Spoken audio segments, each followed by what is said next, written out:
Good morning mga kachika ko! For today's video ay panonoorin natin kung paano maging electrician naman ang ating my lovey-dovey. Silipin natin at tignan natin kung ano ang ginagawa niya at kung paano niya ito gagawin. Dahil gusto na naman niyang maging electrician naman.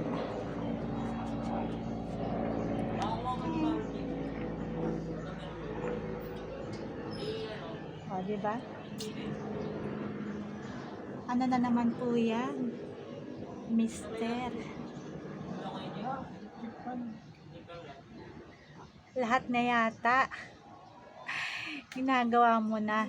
Extra curriculum ba yan? O, diba? Talaga naman ngayong umaga. Si Mister Kalikot. O, kung sinong may gusto magpagawa ng electric pan dyan, dito lang kami sa may Marikina.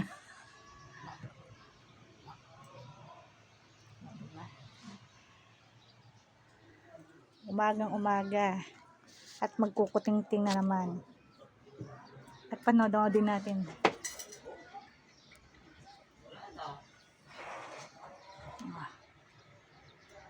Grabe no. Ang araw.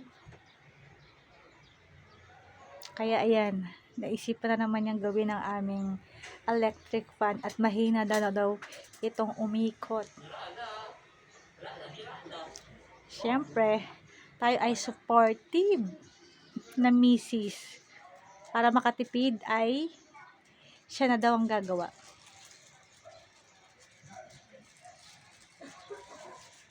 Ang sabi ko, talaga bang gagana yan? Baka mamaya, hindi naman.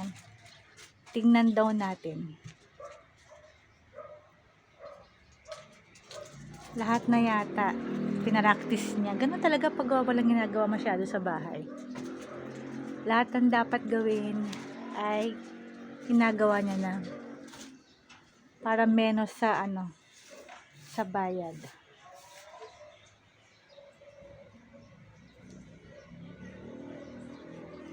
Parang totoo.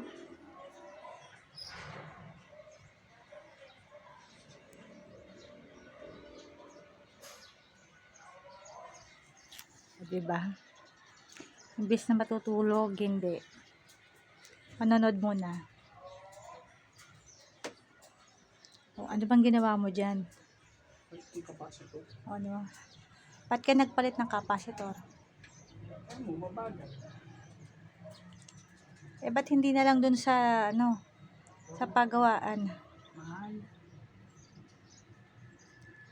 Pagka hindi man, hindi sa pagawaan. Ano, tipid? Tipid mode ba? Mahal na bigla. O, diba? Ganyan kami katipid. Sabi nila, mayaman daw kami.